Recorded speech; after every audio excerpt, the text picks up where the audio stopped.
everybody. This is Gianna Gardner. And Justin James. And we are so thrilled to be coming back to the land down under, the one of the most amazing places in the world. Glamfest, Australia. How you going, guys? Good to see your smiling faces once more. You too, Great to Kris. see you, Kris. So, Missed you. Miss you guys. So it's only going to be about a week and we get to catch up. Absolutely. Oh we are God. so excited. It's coming out right up. So as much as I'd love to believe it, you guys aren't just coming over to see me. You're actually coming back to Australia after 4 long years as part of Glamfest 2024. So are you packed and ready to go yet? Pretty much. Yeah, I've started packing. She's lying. No, we got a lot of packing to do, but well, by this weekend we'll be packed and ready to go and just staring at that clock but we're really on top of it. I ordered all of the adapters for the electronics. Yes. I ordered all that stuff. We're on top of it. We're going to be ready to go. Ready to rock. Beautiful. Okay. So Glamfest features a host of legendary rock bands, including yourself. There's Slaughter, Lynch Mob, H.E.A.T, Jetboy, and more. So if you add it all up, there's got to be over 100 years of music on that lineup. Wow. That's something. Wow, that's crazy to look at it that way. Yeah. Yeah. But what's so cool is it's bands, from the day that we all love and still love. And then there's some newer acts too that are a part of this bill that are great and cool. And I'm excited to see like H.E.A.T and Cruel Intentions that we don't get to see here in the States. So yeah, they never come here. Awesome. So this will be a good opportunity to see them. Yeah. But most importantly, to see you, Kris. Of course, mate. I'm thinking about coming to the airport as a surprise and dressing up so you can't recognize me. That'd be awesome. Definitely. Well, we'd recognize you no matter what, though. We'd be like, that's Kris. Yeah. I'll try and hide behind a pole and you'll see my stomach sticking out from behind it. That's Kris in the crazy dinosaur costume. Of course, strangers to playing festivals like this, guys. So what do you like most about playing these shows? Like, is it the music? Is it catching up with old friends? Is it the atmosphere? Is it all of the above? All of the above. All of the above. You just nailed it. Yeah, you totally nailed it. I mean, a lot of these bands are our friends, and so it's great to see them because we haven't seen them in a while. And obviously playing on stage, playing music, and seeing the fans and the friends and crowd, and it's the whole thing. It's almost overwhelming. It's so exciting. We are so excited about this. Yeah, and there is like a sense of community with, our genre of music now that didn't exist back when, we were all at the height of our popularity. Everybody's out, and other than the bands that you're touring with at the moment, like I didn't get a chance to see a lot of those bands because we were always touring. So, this is such great opportunities for us to see other bands and share the stage with them. It's an honor and it's amazing. The last time you were here was around this time in 2020, which was 4 years ago. So what's changed with the band since then? Nothing. Same band. People, yeah. We've got spirit. Richie Rivera and Anthony. And I mean, we're just a happy family. When we get on stage, it's like 4 kids up there just having fun and enjoying ourselves and escaping the nasty world that we all live in and just playing some rock and roll. Since the last time, though, we have put out 2 new albums. Oh, true. We did. We put out 2 albums. Some new songs in the set for sure. Yeah. So, I mean, that was kind of the nice thing, when we got back, we barely got back, but we all unfortunately went into lockdown and it gave us time to just really hone in on new music. And I think we wrote and recorded an album in record time, like 2 months. Yeah, Synergy was fast. Yeah, and in fact, we used in our video for Wounded off of Synergy, we used footage from the last time we were in Australia for all the live shots in the video. And then recently we put out No Strings, our newest album that we're super proud of, and we can't wait to get there and play these new songs for everybody to hopefully people like it. Yeah, and there's, some of the, our earlier songs, and then of course the blasts from the past with the Vixen songs. So it'll be a good set. We're excited. Yeah.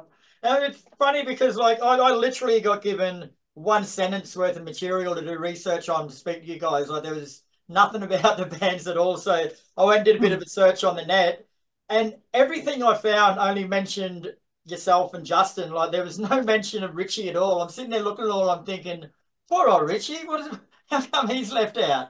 Oh, poor guy. Well, he's an amazing drummer. I mean, we are so fortunate that we have the two of them, Richie and Anthony, because they're just the greatest guys. And I mean, that's half the battle right there. I mean, what you do on stage is really important, obviously, but what you do off stage is really important too, because you travel a lot. You do. And then if you have that bond off stage, it translates to on stage. Right. And we just love those guys so much. We do. And, we do, when we're on the road, we do everything together other than when we were with you last time and we went to the zoo and Richie was terrified of all the animals. So he stayed behind. He wants nothing to do with animals. It's so funny. No, but because we're the opposite.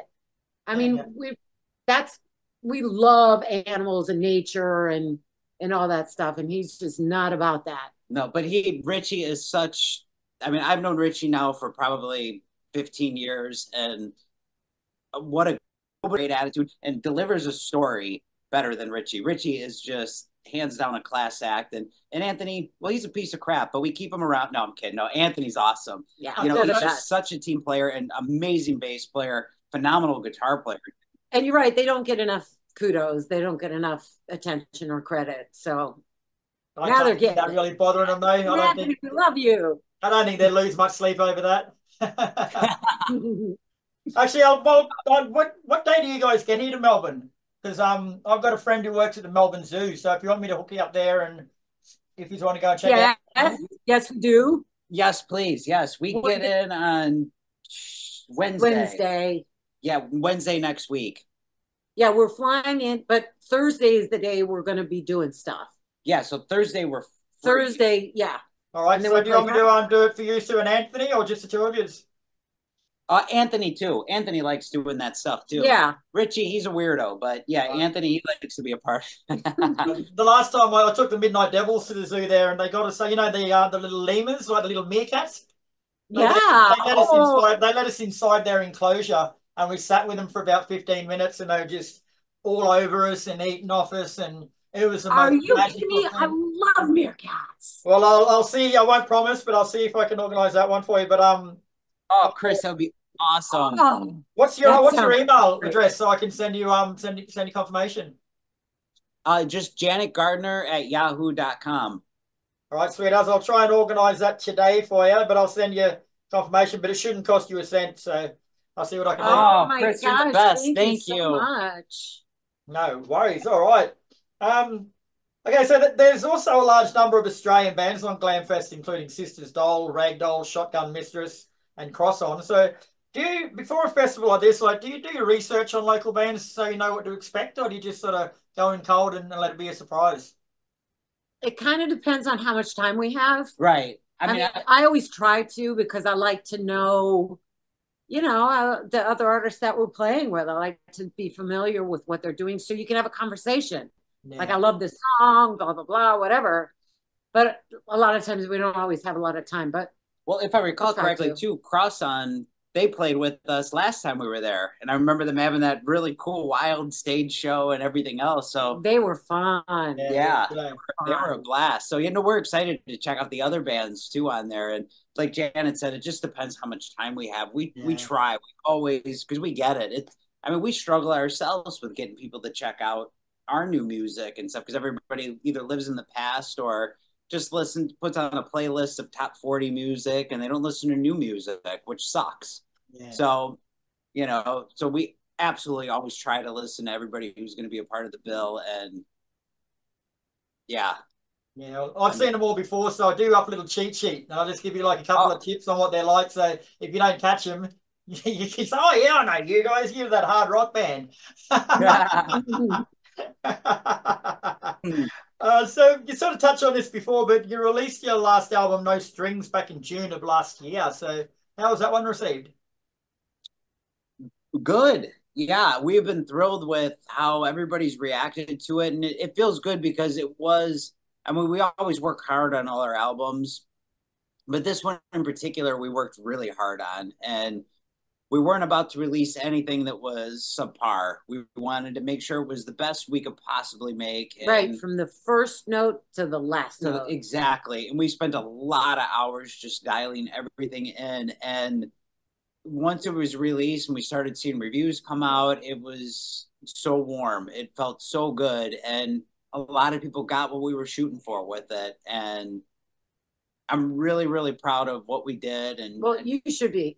Justin worked especially hard on like the mixes and the mastering, just nonstop and just not satisfied, not satisfied, not satisfied. I'm like, it sounded good 4 mixes ago. It's funny, like there's like a song on there, you know, when you do mixes and masters, it starts putting numbers after it. I think like the song 85 that we released, I think by the final version it said 85 mix number 79. It was just that's not an exaggeration. I was going mental. It got to the point where I was going to enroll him in some sort of 12-step program. Like, we've got to cure you of this disease. Well, I looked at it as when we were doing this album, in the world we live in today, a lot of bands just release singles. They don't release full albums anymore because people's attention spans aren't what it used to be because there's so much music coming out now. So I don't know if next time we're going to release a full album or just a single. So our plan was with this one to make it the best full album we can possibly make, just in case it's our last full album. Well, since that's happened, we've kind of ruled that out, and we'll probably continue to do full albums because that's what we like. We like full albums, and you know, singles are great, but they're not the same. It's just a single. I like a collection. Yeah. You like got like different elements that has a case to it and a vibe to it, and well, and I think what was cool with No Strings is it kind of captures everything that we're about. Even though Janet comes from the 80s, that's my forte of like my favorite music style, so I tend to write in the style of the 80s.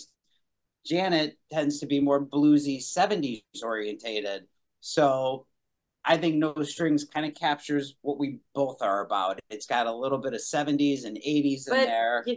I mean, that kind of, but I do like the anthemy catchy melodies of the 80s. Well, too. Right, of course. Yeah, it's definitely has lots of different elements that sort of make us who we are. Yeah, as a team. Right, when you combine them together, you get No Strings. You do.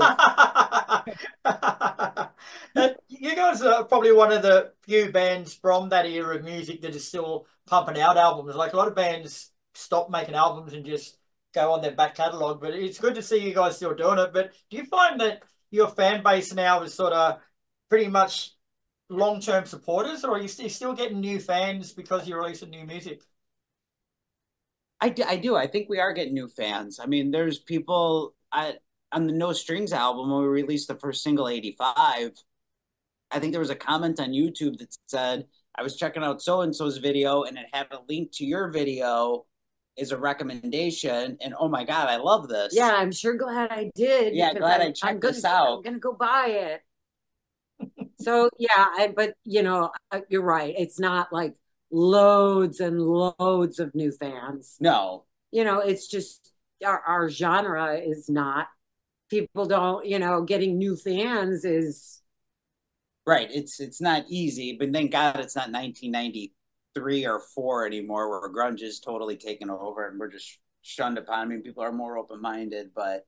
Oh, for sure. And we do once in a while, we'll get like a group of like kids show up to our show. We're like, what are they doing here? I mean, that's cool. Yeah. And it's like, they're loving it. They're into it. Their favorite bands are, bands from the 80s. So it does still sort of transcend age. Yeah. Right. All right, guys. Well, that's all I have got for you today, but it's been an absolute pleasure catching up. The Glamfest Festival kicks off in Melbourne on February the 16th. You're in Brisbane on the 17th and Sydney on the 18th. So if you don't go along and get yourself a ticket, you're a dickhead. That's right. Yes. You don't want to miss it.